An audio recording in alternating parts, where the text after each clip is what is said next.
दिली होती. सुट्टीच्या दिवसात दिल्लीला जात होते. माझी बहीण तिथे राहायची. त्यावेळेस रात्रभर ट्रेनने प्रवास करणे खूप रोमॅन्टिक वाटत होतं आणि त्यातही नुकतंच तारुण्यात पाऊल ठेवलं होतं. शिवाय मी खोडकर पण आतून थोडी भित्री होते. ट्रेनमध्ये वरच्या बर्थवर बसून मी माझी बेडशीट उघडली, उशीमध्ये हवा भरली आणि आनंदाने एक मॅगझिन वाचू लागले. त्यावेळी टाईमपास करण्यासाठी मोबाईल नसायचा. टाईमपास करायला मासिके हा एकमेव मार्ग होता. मी ट्रेनमध्ये इकडे-तिकडे पाहू लागले, तेव्हा मला दिसले की माझ्या शेजारच्या बर्थवर एक देखणा तरुण मुलगा भात खात होता. त्याच्या मिशेत तांदळाचा दाणा अडकला होता. तो अगदी निरागसपणे, बेफिकीरपणे खात होता. मला हसू फुटलं.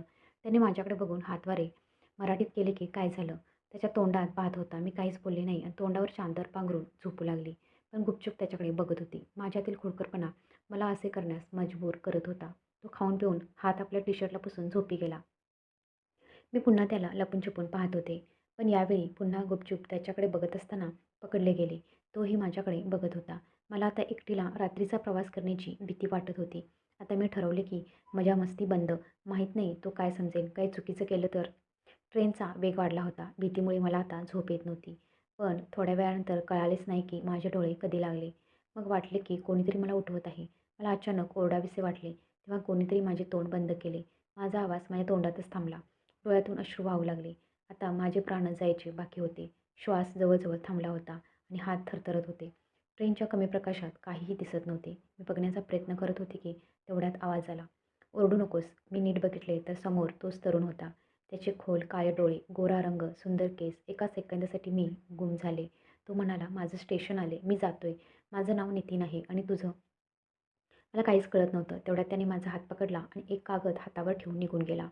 त्याला जाताना पाहून दिलासा मिळाला. तो माझ्याकडे पाहत हात फिरवत निघून गेला. मी सुखाचा श्वास घेतला. तो कागद अजूनही माझ्या हातात होता. फेकण्याचा विचार केला, पण वाटलं एकदा वाचून घेते मग फेकते. पण एवढ्या रात्री ट्रेनमध्ये लाईट लावणं योग्य वाटलं नाही. म्हणून मी तो कागद माझ्या बॅगमध्ये ठेवला आणि पडून राहिले. काय लिहिलं असेल? कधी मनात गुदगुल्या होत होत्या तर कधी भीती निर्माण होत होती. वाटलं पटकन स्टेशन यावं आणि त्यात काय लिहिलंय ते बघावं. कुतूहलामुळे मला झोप येत नव्हती. माझं स्टेशन येणार होते. माझे हृदय जोरात धडधडत होते. सकाळी स्टेशनवर ट्रेन नियोजित वेळेपेक्षा 15 मिनिटे उशिरा पोहोचली होती. सकाळचे 6 वाजले होते. बाहेर थोडा थोडा उजेड होता. मी सामान बाहेर काढले आणि विचार करत होते की तो कागद कुठे उघडून पाहू की या कागदावर काय लिहिले आहे. मी जागा शोधत होती. तितक्यातच मागून कोणीतरी माझ्या खांद्यावर हात ठेवला. मी घाबरली होती की माझा पाठलाग करता करता तो इथपर्यंत येऊन पोचला नाही ना. मी मागे वळून पाहिलं तर भाऊजी मला घ्यायला आले होते. ते म्हणाले, "कुठे चालली आहेस? कोणी भेटलं का?" ते येताच मी लाजली आणि आम्ही घराकडे निघालो. कागदाचा तो तुकडा मनात गोंधळ निर्माण करत होता. घरी येऊन माझ्या बहिणीला मिठी मारली. बहीण म्हणाली, "तू नेहमीप्रमाणे खुश का नाही दिसत?" मी घाबरून म्हणाले की प्रवासाचा थकवा आणि दुसरं काही नाही. दीदीने माझे सामान ओवीच्या खोलीत ठेवले. ओवी दीदीची 7 वर्षाची मुलगी होती. एक तास चर्चेनंतर आईने पाठवलेले अचार, पापड मी दीदीला द्यायला सुरुवात केली. आणखीन काही वस्तू देतच होते तेवढ्यात ओवी माझी पर्स उघडू लागली. "मावशी, माझी बाहुली आणली की नाही?" मी जोरात किंचाळले. ओवी घाबरली आणि रागातच धापा टाकत बाहेर निघून गेली. तो कागद ओवीच्या हातात पडेल की काय अशी भीती मला वाटत होती. आता पहिली प्रायोरिटी होती ओवीला पटवणे, नाहीतर माझी अवस्था आणखी बिघडणार होती. ओवीला तिच्याकरता आणलेली बाहुली दिली आणि सर्व आंब्याचे पापड आणि चिंचेच्या गोळ्या काढून तिला दिल्या. तेव्हा कुठे जाऊन मॅडम मांडल्या. ओवी माझ्या खोलीतून बाहेर जातच नव्हती. ती कधी तिच्या शाळेची गोष्ट सांगायची, तर कधी डोळे मिटून शिक्षकांची नक्कल करायची. आम्ही त्याचा आनंद घेत होतो. पण त्या कागदामुळे माझं मन कुठेच लागत नव्हतं. विचार केला की अंघोळीला जावं आणि बाथरूममध्ये आरामात तो कागद वाचावा. कपडे काढले आणि गुपचूप पर्समध्ये तो कागद शोधू लागले. पण हे काय, तो कागद पर्समधून गायब. सर्व पर्स उलटपालट केली, पण तो कागदाचा तुकडा कुठेही सापडला नाही. मग मी माझ्या बहिणीला झाडूने कागद घेऊन जाताना पाहिले. मी धावत जाऊन त्याला उचलले आणि छातीशी घट्ट मिठी मारली. जणू काही माझा विसरलेला मित्र सापडल्यासारखं वाटलं. माझ्या श्वासात श्वास आला. काही हरवले का? असं काय होतंय ते दीदीला समजलं नाही. मी तिला कसं सांगणार की माझी शांतता हरवली आहे. तो तुकडा सांभाळत बाथरूमच्या दिशेने धावत गेले. बाथरूममध्ये कपडे लटकवले. जसा तो कागद उघडला मी डोक्याला हात लावला. बटाटे ₹12, टोमॅटो ₹30, तांदूळ ₹31. त्यात घराचा हिशोब लिहिला होता. तो मला हे काय देऊन गेला? मग मला समजले की हा तो कागदाचा तुकडा अजिबात नव्हता. दीदीच्या कुठल्यातरी भाजी रेशनचा हिशोब होता. पण तो कागद गेला तर कुठे? आता बाथरूममध्ये आल्यावर अंघोळ तर करावीच लागणार होती. अंघोळ करून ती फ्रेशनेस आली नाही. बाहेर पडले तेव्हा बहिणीला आश्चर्य झाले की अंघोळीसाठी 1 तास लागणाऱ्या मुलीने 2 मिनिटात कशी काय अंघोळ केली? मी उदास झाले होते. पुन्हा मी माझे सर्व सामान उलटपालट केले. चांगल्या प्रकारे तपासले. पण तो कागद काही केल्या सापडत नव्हता. दिवस जात होते. आता दिल्लीला येण्याचा, फिरण्याचा माझा सगळा उत्साह मावळला होता. प्रत्येक वेळी माझे हृदय म्हणत होते की कदाचित त्याने त्याचा पत्ता किंवा फोन नंबर दिला असावा किंवा त्याने त्याचं प्रेम व्यक्त केलं असावं. माहीत नाही माझे हृदय किती वेळा कितीतरी कथा रचत होतं. प्रत्येक वेळी माझी कथा अपूर्ण राहिली. तो कागदाचा तुकडा शेवटपर्यंत सापडला नाही. वेळ गेला आणि मी शाळेतून कॉलेजमध्ये आले. मी खूप चांगले मित्र बनवले, सगळे चांगलेही होते. पण आजही मला तो मुलगा ट्रेनमध्ये दुरूनच कागद हलवत असताना दिसत होता आणि म्हणत होता की तुला माझ्या हृदयाचा तुकडासुद्धा सांभाळता आला नाही. माझ्या मनात काय आहे ते समजू शकले नाही. अनेकदा तो प्रश्न विचारायचा आणि माझ्याकडे उत्तर नसायचं. त्याचा तो कागद माझ्यासाठी एक कोडं बनला होता. माझं मन मला सांगत होतं की काश त्याच्याशी एकदा तरी माझी भेट होऊ देत. जेणेकरून मी त्याला विचारू शकेन की त्याने त्या कागदावर काय लिहिलं होतं. वेळ गेली आणि मी माझे ग्रॅज्युएशन पूर्ण केले आणि पोस्ट ग्रॅज्युएशनसाठी दुसऱ्या कॉलेजमध्ये प्रवेश घेतला. पप्पा आता माझ्या लग्नाबद्दल बोलू लागले. मी ठरवलं होतं की माझे पोस्ट ग्रॅज्युएशन पूर्ण करीन, त्यानंतरच मी लग्नाचा विचार करेन. मी माझ्या अभ्यासात पूर्णपणे मग्न असायची. कोणावरही प्रेम करायला वेळच मिळत नव्हता. माझ्या सर्व मैत्रिणींचे कोणाशी ना कोणाशी अफेअर होते. पण मला अजूनही त्या ट्रेनमधील रात्रीचे कोडे सोडवता आले नाही. कधी-कधी त्या काळात परत जाऊन तो क्षण पुन्हा काळात परत जगावं असं वाटायचं. पण हे केवळ कथामधूनच शक्य होतं. दरम्यान माझी बेस्ट फ्रेंड सोनाली हिचं लग्न ठरलं. वाटले की आता आयुष्यात काहीतरी बदल होतील. आम्ही दोघीही लहानपणापासून एकत्र राहत होतो. आम्ही 2 शरीर, एक आत्मा होतो. ती खूप सुंदर होती. होय, ती अभ्यासात थोडी कमजोर होती, पण तिचे मन खूप चांगले होते. आता ती पूर्ण वेळ तिच्या भावी नवऱ्याबद्दल बोलायची. त्यावेळी मोबाईल फोनाअभावी लँडलाईनवर मोठ्या कष्टाने संवाद साधावा लागत होता. आज तिची अंगठीची देवाणघेवाण होणार होती. त्या दिवशी सोनाली खूप सुंदर दिसत होती. मी पण सुंदर दिसत होते, असे लोक म्हणत होते. सोनालीची सासरची लोकं आली. कार्यक्रम सुरू झाला आणि रिंग सेरेमनीची वेळ आली. मला सोनालीचा भावी नवरा बघायचा होता. तो सोनालीशी लग्न करण्याच्या लायकीचा आहे की नाही. सोनालीने लांबूनच इशाऱ्याने दाखवले की ते आहेत तुझे भाऊजी. पाहिले तर माझा विश्वासच डोळ्यावर बसला नाही. माझे डोळे विस्फारले. माझ्या पायाखालची जमीनच सरकली. ज्या चेहऱ्याला मी गेली 5 वर्ष विसरण्याचा प्रयत्न करत होते, तो इथे वाटले की हा माझाच नजरेचा धोका आहे. पण नाही. जसजशी त्याची पावले माझ्या जवळ येत होती, तसतशी मी स्वतःला लपवण्याचा प्रयत्न करत होते. पण 5 वर्षापूर्वी मी त्या रात्री पकडली गेली होती आणि आजही.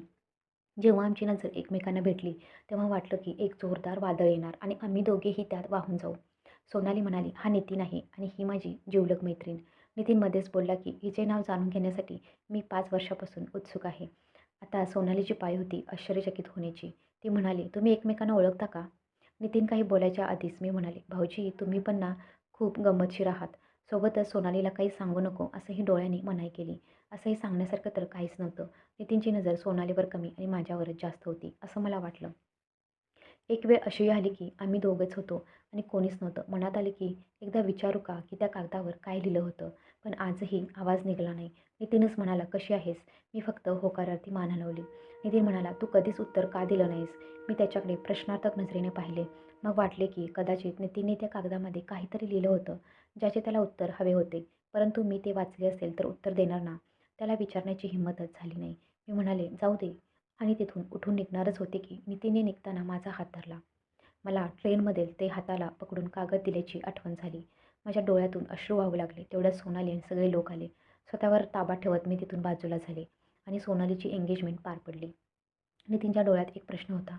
पण काय? मी समजू शकले नाही. त्याने त्या कागदावर काहीतरी लिहिले होते. कदाचित त्याने त्याचे प्रेम व्यक्त केलं असेल आणि त्याला माझ्याकडून उत्तर हवे असेल. पण आता तो माझ्या मैत्रिणीचा लाईफ पार्टनर बनणार होता. पण हृदय म्हणत होतं की झाला तर नाही ना. मेंदू सांगत होते की आता काहीच होऊ शकत नाही. पहिल्या नजरेतील प्रेम फक्त कथांमध्ये चांगलं दिसतं. मेंदू म्हणत होतं की ते फक्त आकर्षण होतं. पण हृदय उत्तर द्यायचं की नाही. गेल्या 5 वर्षात ती कुठे विसरू शकली आणि नितीनच्या नजरेतूनही तो तिला शोधतोय असंच वाटत होतं. पण का? असं काय झालं होतं त्या रात्री की आमच्या डोळ्यांनी नातं निर्माण झालं होतं की ते नातं अजूनही चालूच होतं. संपूर्ण कार्यक्रम पार पडला.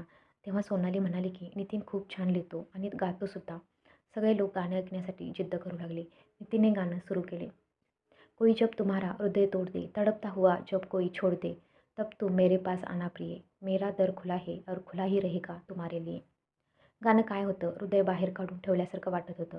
टाळ्यांचा कडकडाट झाला. नितीन माझ्याकडेच बघत होता. मी उठून दुसरीकडे निघून गेले. काही गडबड व्हायला नको म्हणून. त्याच्या घरचे लोक निघून जाऊ लागले. सगळ्यांचा निरोप घेतला आणि निघताना नितीन म्हणाला, "माझ्याशी मैत्री करशील?" त्याने हात पुढे केला. सोनाली म्हणाली, "हो, माझी मैत्रीण, ती तुझी मैत्रीण." आणि मी इच्छा नसतानाही हसले. सोनालीच्या लग्नाला अजून 3 महिने बाकी होते. नितीन सोनालीला भेटण्यासाठी बोलवायचा. कदाचित तो मला भेटण्याचे निमित्त शोधत होता. कारण त्याला माहीत होते की सोनालीचे आई-वडील तिला एकटीला पाठवणार नाहीत. नितीनसुद्धा त्याच्या एका मित्रासोबत यायचा आणि इथूनच सोनाली आणि मी भेटायला जायचो. आम्हाला भेटून नितीनला जाणून घेण्याची संधी मिळत होती. माझ्या मनाला थोडं चांगलंही वाटत होतं. नितीन आग्रा येथे राहत होता. त्याचा स्वतःचा व्यवसाय सुरू केला होता. तो अतिशय हुशार आणि कमी बोलणारा व्यक्ती होता. एकदा सोनाली कुठेतरी दुसरीकडे होती, तेव्हा त्याने पुन्हा विचारले, "तू उत्तर का नाही दिलंस?" मला वाटलं की त्याला सर्व काही सांगावं, पण सोनालीला समोरून येताना पाहिलं आणि म्हणाले की जर काहीच नव्हतं तर उत्तर काय देणार? सोनालीला काहीतरी विचित्र वाटलं आणि ती अचानक बोलली, "नितीन, तुझ्या त्या मिस्ट्री गर्लचं काय झालं?" मी आश्चर्याने नितीनकडे पाहिले. कदाचित त्यालाही माहीत नव्हतं की सोनाली अशी अचानक येऊन हा प्रश्न विचारेल. मग सोनाली म्हणाली, "तुला माहीत आहे का, पहिल्या भेटीतच नितीनने मला स्वतःबद्दल सगळं सांगितलं. नितीनला एक मुलगी आवडली होती, पण नितीनसाठी ती एक मिस्ट्री बनली आहे. नितीनने मला तिचं चित्रसुद्धा दाखवलं होतं, जे चित्र त्याने स्वतः कल्पना करून काढलं होतं. अरे हो, तिचा चेहरा अगदी तुझ्या चेहऱ्याशी मिळता-जुळता आहे, हो की नाही नितीन?" आम्ही दोघेही हडबडलो. हातपाय थंड पडले. मी सोनालीला म्हणाले, "चल, आता खूप उशीर झाला आहे. घरी पोहोचेपर्यंत संध्याकाळ झालेली असेल. मग काका-काकू मला शिव्या देतील." त्या गोष्टीमध्ये मी यशस्वी झाले होते, ज्या गोष्टीचे स्वरूप मला बदलायचे होते. घरी आल्यावर मी रात्रभर झोपूच शकले नाही. मी हे काय करत आहे? सोनाली माझी सर्वात चांगली मैत्रीण आहे. तिचा किती विश्वास आहे माझ्यावर. जेव्हा तिला हे सगळं कळेल, तेव्हा तिच्या मैत्रीवरचा सगळा विश्वास उडून जाईल. काका-काकू काय विचार करतील? या सगळ्या विचारांचा विचार करता करता डोकं दुखायला लागलं. दुसऱ्या दिवशी सकाळी मी ठरवले की काही झालं तरी मी नितीनला भेटणार नाही. आम्हा तिघांसाठी हेच चांगलं होईल. 3-4 दिवसांनी सोनालीने मला सांगितले की नितीनला भेटायचं आहे, तर मी न येण्याचा बहाणा केला. मला वाटले की दोघेही एकांतात वेळ घालवतील, तर कदाचित दोघांसाठीही चांगलं होईल. अशातच जवळपास 15 दिवस निघून गेले. मी प्रत्येक वेळी न जाण्याचे काहीतरी कारण बनवत होती. पण असं झालं की एकटीच असल्यामुळे सोनाली दीपकला एकदाच भेटू शकली होती. काका-काकू सोनालीला एकटीला पाठवत नव्हते. तिने सांगितले की नितीन फोनवर माझ्याबद्दल विचारत असतो. सोनाली खूप निरागस होती. ती या सगळ्या गोष्टीपासून अनजान होती. अचानक मी तिला विचारले की, "सोनाली, नितीनला त्याची मिस्ट्री गर्ल भेटली का?" सोनाली म्हणाली, "अरे सोड ना, 5 वर्षात भेटली नाही तर आत्ता काय भेटणार आहे? आणि जरी भेटली तरी काय होणार? आत्ता नितीन माझा आहे. मी त्याला आता दुसऱ्या कुणाचाच होऊ देणार नाही." मला माझ्या सर्व प्रश्नांची उत्तरे मिळाली होती. मी ह्या चॅप्टरला इथेच बंद करण्याचा निर्णय घेतला.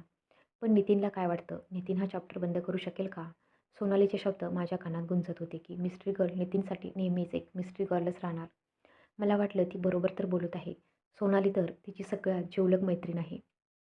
नितीनचं काय आहे? ट्रेनमध्ये झालेल्या एका छोट्याशा भेटीसाठी मी आपल्या मैत्रिणीचे आयुष्य धोक्यात तर घालू शकत नाही ना. असंच माझे 15 दिवस निघून गेले.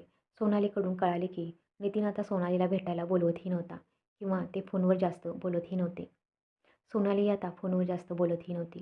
सोनाली अशी दुःखी राहू लागली. ती म्हणाली, "माहीत नाही का, नितीन आता बदलला आहे. लग्न जवळ येत आहे आणि नितीनमध्ये कोणताही उत्साह दिसत नाही. आता ना नितीन फोन करतो, ना सोनालीला भेटायला बोलवतो. काय करावं आणि काय करू नये हेच समजत नाही. नितीनला नेमकं काय हवं आहे? तो हे सर्व का करत आहे? नितीनला कळत नाही का की त्या रात्री ट्रेनमध्ये दोघांची फक्त नजरानजर झाली. त्यांच्या डोळ्यांची भेट हा केवळ एक सुंदर योगायोग होता, जो दोघांनीही विसरून पुढे जावेच लागणार आहे. अन्यथा बरीच कुटुंबं विस्कळीत होतील आणि इतरांची बददुवा घेऊन आपण आनंदी राहू शकणार आहोत का? वेळ जात होता. सोनालीचे दुःखही काळानुसार वाढत होते. त्या प्रिय मैत्रिणीच्या मनावर चिंतेच्या रेषा उमटल्या. एके दिवशी ती रडत म्हणाली की नितीनला त्याची मिस्ट्री गर्ल सापडली आहे, म्हणूनच तो तिच्याशी बोलत नाही. मी नितीनशिवाय राहू शकत नाही. आत्ताच ही परिस्थिती आहे, तर नितीन लग्नानंतर माझ्याशी बोलेल की नाही तूच सांग. मी काय करू? सोनालीचे शब्द माझ्या मनात येणाऱ्या वादळाची भीती निर्माण करत होते. लवकरच काहीतरी करावं लागेल, अन्यथा सर्व काही संपेल. पण काय करावं समजत नव्हतं. मी रात्र विचारात घालवली. सकाळी नितीनच्या घरी फोन केला. मला नंबर माहीत होता. सोनाली अनेकदा माझ्यासमोर नंबर डायल करायची. त्याच्या वडिलांनी की त्याच्या भावाने फोन उचलला. माझ्या नितीनसोबत बोलणं करायला सांगितलं. नितीनने हॅलो म्हणताच माझा श्वास वाढला आणि मी फोन डिस्कनेक्ट केला. नाही, मी दीपकशी बोलू शकत नाही. पण बोलावं तर लागणारच होतं. दुसऱ्यांदा परत फोन केला. यावेळी दीपकने फोन उचलला. मी बोलण्याआधीच तो बोलला, "मला माहीत आहे की कोण बोलत आहे. फोनवरही मी तुझ्या हृदयाचे ठोके अनुभवू शकतो. आज संध्याकाळी 5 वाजता ग्रीन पार्कला ये." असं एका दमात म्हणाला आणि फोन ठेवला. घड्याळ थांबल्यासारखं वाटत होतं. मी अर्धा तास आधीच पोहोचले होते. नितीनला काय काय बोलायचं आहे त्याचा विचार करून ठेवत होती. 5 वाजले तरी नितीन आला नाही. मला वाटलं कदाचित तो येणार नसेल. पण 5:15 वाजता तोच तरुण माझ्यासमोरून चालत होता, ज्याच्याकडे मी त्या रात्री ट्रेनमध्ये गुपचूप बघत होते. जसजसा तो माझ्या जवळ येत होता तसतसे माझ्या हृदयाचे डोके वाढत होते. काय बोलायचे आहे ते मनातून उडून चाललं होतं. मला काही बोलता येईल की नाही? नेहमीच गप्प बसायची, स्वतःवर नियंत्रण ठेवले. आता तो जवळ आला आणि म्हणाला, "तू खूप सुंदर दिसत आहेस, अगदी त्या रात्रीप्रमाणेच." मी नितीनकडं असं काही पाहिलं, जणू काही त्याच्याकडून खूप मोठी चूक झाली आहे. नितीन काही बोलायच्या आधीच मी बोलणं मला योग्य वाटलं. "नितीन बघ, तुला माझ्याबद्दल काय वाटतं मला माहीत नाही आणि मला ते जाणून घ्यायचंही नाही. माझा मार्ग तुझ्या हृदयाकडे नाहीच आहे. तू सोनालीचा भावी नवरा आहेस. मला तुझ्याशी यापेक्षा अधिक काही देणं-घेणं नाही. आणि हो, माझ्याबद्दल विचार करणं थांबव आणि सोनालीबरोबर पुढे जा." इतकं बोलून मी निघायला लागले. नितीन माझ्याकडे बघून हसतच राहिला. मला त्याच्या हसण्याचा राग येत होता. नितीन म्हणाला, "इकडे-तिकडे बघत का बोलत आहेस? माझ्या डोळ्यात डोळे घालून बोल. खरंच तुझ्या मनात माझ्यासाठी काहीच नाही का? तुला जेव्हा वाटेल तेव्हा तू माझ्या हृदयात ये. तुला जेव्हा वाटेल तेव्हा तू निघून जा. मी तुझ्या उत्तराची 5 वर्ष झाली वाट पाहत आहे. ती रात्र मला अजूनही आठवते. तुझं हसणं, तुझं गुपचूप माझ्याकडे पाहणं. त्या रात्री तू निघून गेलीस, पण मी नाही गेलो. मी फक्त तुझ्याकडे पाहतच राहिलो. तुझ्याकडे आकर्षित झालो होतो इतका की मी आजपर्यंत तुझा चेहरा विसरू शकलो नाही. पण तू उत्तर का नाही दिलंस? खरंच तुझ्या मनात माझ्यासाठी काहीच नाही का?" नितीनच्या डोळ्यात पाहण्याची माझी हिंमतच झाली नाही. वाटलं की मी जे बोलण्यासाठी आणि करण्यासाठी इथं आले आहे ते आता बहुधा होणार नाही. नितीनला काहीच न बोलता मी तिथून निघून जाऊ लागली की नितीनने पुन्हा माझा हात पकडला आणि म्हणाला की, "प्लीज काहीतरी बोल. माझी मिस्ट्री गर्ल तूच आहेस. पण आत्ता हे कोडं सोडवण्याची वेळ आली आहे. मी पुढे कसा जाऊ? जसं तू तुझ्या प्रेमाच्या जाळ्यात मला बांधून ठेवलं आहेस, तसं मला यातून मुक्त करून स्वतःही मुक्त हो." मी काय बोलू? मला खूप काही बोलायचं होतं. सगळं काही सांगायचं होतं. पण सोनालीचे अश्रू मला थांबवत होतं. सोनालीमुळे मला काहीच बोलता येत नव्हतं. मी म्हणाले, "तुला जे काही समजायचं आहे ते समज. पण माझा आणि तुझा रस्ता कधीच एक होणार नाही." मी उठून जाऊ लागले की तेवढ्यात मागून आवाज आला, "ठीक आहे. तुला माझं काही ऐकायचं नाही, नको ऐकू. पण एक गोष्ट ऐकून जा. मी आजच सोनालीसोबत माझं लग्न तोडत आहे." नितीनच्या शब्दांनी माझे पाय तिथंच थांबले. मी पुढे जाऊच शकले नाही. नितीन हे काय बोलून गेला? तो मला अशा 2 रस्त्यावर का उभा करत आहे, जिथून कुठल्याच वाटेने जायचं तेच समजत नाही. नितीन परत जाऊ लागला. मी घाबरले की त्याने खरोखरच सोनालीसोबतचे नाते तोडायला नको. मी धावतच त्याच्याकडे गेली. आज पहिल्यांदाच मी त्याचा हात पकडला. त्या हाताला पकडून मला वाटले की आता मला कोणाच्याही आधाराची गरज नाही. पण नाही, हा तर दुसऱ्याचा आधार आहे. दुसरं कोणी नाही तर माझी बेस्टी, माझी जान सोनालीचा. नितीनने माझ्या डोळ्यात पाहिले, ज्यात 2 मोत्यासारखे अश्रू टपकत होते. त्याने माझा हात धरला, मला बसवले. मग तो म्हणाला, "तू माझ्यासाठी कोड का बनली आहेस? जेव्हापासून मी तुला भेटलो, तेव्हापासून तू माझ्यापासून सर्व काही हिरावून घेतलं आहेस. तुला माहीत आहे, मी खूप चांगला आणि बिनधास्त मुलगा होतो. पण जेव्हापासून तुला पाहिलं आहे, काय झाले माहीत नाही. तुझे डोळे प्रत्येक क्षणी माझा पाठलाग करतात. जणू काही ते मला विचारत आहेत की, 'नितीन, माझा होशील का?' मी खरं सांगतोय, एवढ्या 5 वर्षात एक दिवससुद्धा असा गेला नाही की मला तुझी आठवण झाली नसेल." मी म्हणाले की, "सोनालीशी लग्न करायला तयार कसा झालास?" मग नितीन म्हणाला, "सोनालीचं प्रपोजल आलं तेव्हा मी नकार दिला. पण वडील म्हणाले, 'एकदा भेटून घे. भेटायला काय हरकत आहे?' मी विचार केला की मला माझ्या वडिलांचा मान ठेवला पाहिजे. पण सोनालीला भेटल्यावर मी तिला सगळं सांगितलं. सोनाली खूप निरागस आणि भोळी आहे. मी तिला नकार देऊ शकलो नाही आणि मग तुला भेटण्याची उमेदही मावळत चालली होती. मी एक पाऊल पुढे टाकत असतानाच मला समोर तू दिसलीस. आता तूच सांग मी काय करू? ज्या चेहऱ्याला गेली 5 वर्ष विसरू शकलो नाही, माझा नंबर देखील बदलला नाही, की कदाचित तू कधीतरी मला फोन करशील, तर कधीतरी पत्र पाठवशील. पण तुलाही आत्ताच माझ्या आयुष्यात यायचं होतं. मी स्वतः गोंधळून गेलो आहे. काय करू? सोनाली खरंच खूप चांगली आहे आणि जर मी तुला भेटलो नसतो, तर मी तिच्याशी लग्न केलं असतं आणि कदाचित तुला विसरलंही असतो. पण आता नाही. मी आता सर्व काही तुला सांगितलं आहे. आता काय बोलायचं ते तूच बोल. पण हो, जे काही बोलशील ते खरं खरं बोल. त्यानंतर तू जे सांगशील ते करायला मी तयार आहे. पण मला फक्त सत्य ऐकायचं आहे, दुसरं काही नाही. माहीत नाही नितीनच्या त्या प्रेमाची ताकद होती की त्या दिवशी माझे मन बंड करण्यास उतरले होते.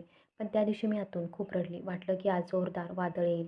नितीनने मला थांबवले नाही आणि म्हणाला, "तुला जितकं रडायचं आहे तितकं रडून घे. पण आज मी सत्य ऐकल्याशिवाय इथून जाणार नाही. आज मला माझ्या त्याच्याशी असलेल्या नातेसंबंधाबद्दल काहीतरी स्पष्ट करायचंच होतं.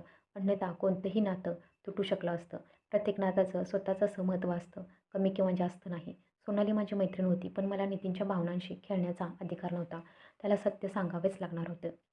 अन्यथा सोनालीशी लग्न करूनही तो सुखी राहू शकणार नाही आणि सोनालीलाही खुश ठेवू शकणार नाही. मी विचारच करत होते की नितीनने मला हलवलं. "काहीतरी बोल." माझे ओठ हलले आणि तोंडातून शब्द बाहेर पडले आणि मग आवाज आला, "नितीन, हे खरं आहे. ज्या दिवसापासून मी तुला पाहिलं आहे, मला सुद्धा प्रत्येक दिवसाच्या प्रत्येक क्षणाला तुझी आठवण आली आहे. होय नितीन, आज मी तुला सत्यच सांगणार आहे. त्याचा परिणाम काही असो, तो मला मंजूर आहे. पण आता मी गप्प बसणार नाही. तुझ्या प्रत्येक प्रश्नाचं उत्तर मी देईन. नितीन, त्या रात्री मी तुझ्याकडे पाहणे त्या वयाची खोड होती. तुझ्या जागी दुसरं कुणी असतं तरी कदाचित मी असंच केलं असतं. हो, तू मला आवडला होतास. त्या वयात सगळेच चांगले वाटतात.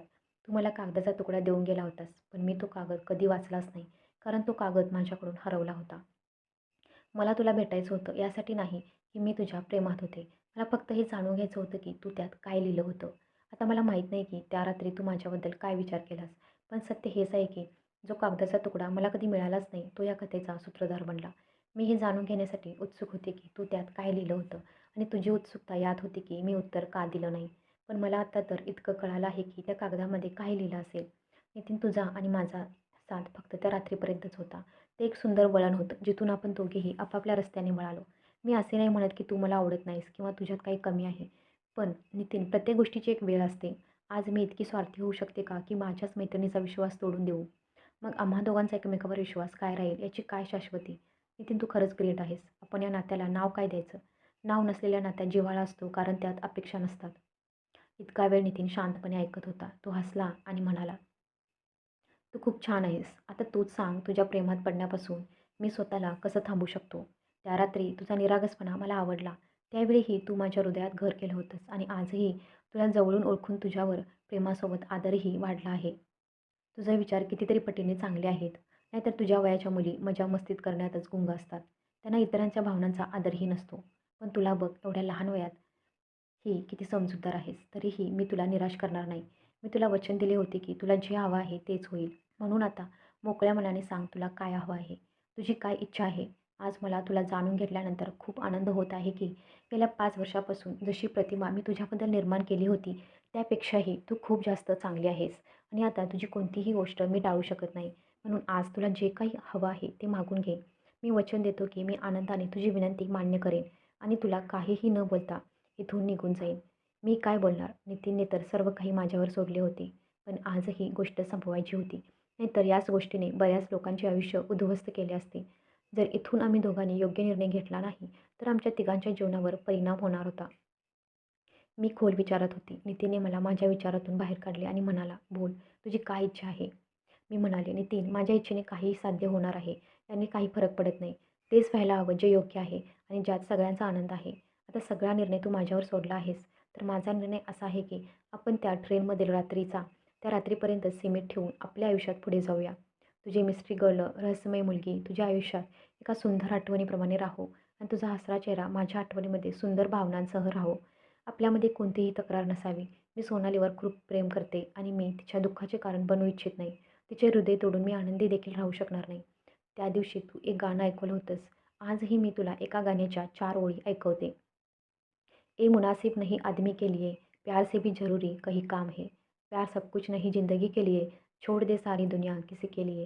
ये मुनासिब नहीं आदमी के लिए, चांद मिलता नहीं सबको संसार में, एक दिया काफ़ी है रोशनी के लिए.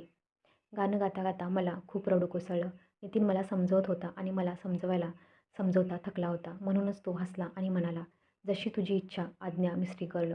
पण माझी एक अट आहे. मी घाबरले होते की नितीन माझ्याकडून काही मागणार तर नाही ना?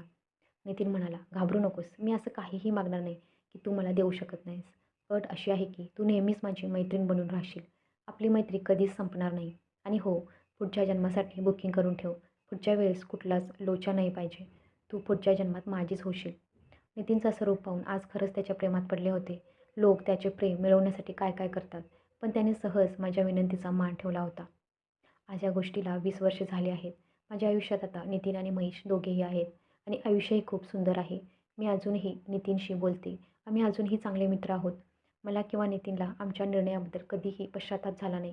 कारण आजही आमच्यात खरं प्रेम आहे, जे आम्ही मनापासून अनुभवलं आणि ते कायम ठेवत आहोत. सोनालीही खूप खुश आहे. ती कधीच समजू शकली नाही की नितीनची मिस्ट्री गर्ल कोण आहे. आजही जेव्हा मी ट्रेनमध्ये बसते, एखाद्या मुलीला पाहते, मग आठवण येते ती ट्रेनमधील रात्रीची, जी मला एक चांगला मित्र देऊन गेली आणि एक अशी भावना जी माझ्या हृदयापासून कोणीही वेगळी करू शकत नाही. मित्रांनो, खरं तर प्रत्येकाच्या मनात असं कुणीतरी असतं, त्याची जागा कुणीही घेऊ शकत नाही. भलेही आपण त्याला मिळवू शकलो नाही तरीही. ही कथा कशी वाटली कमेंटमध्ये नक्की सांगा. कथा आवडली असेल तर लाईक करा, शेअर करा आणि हो, चॅनेलला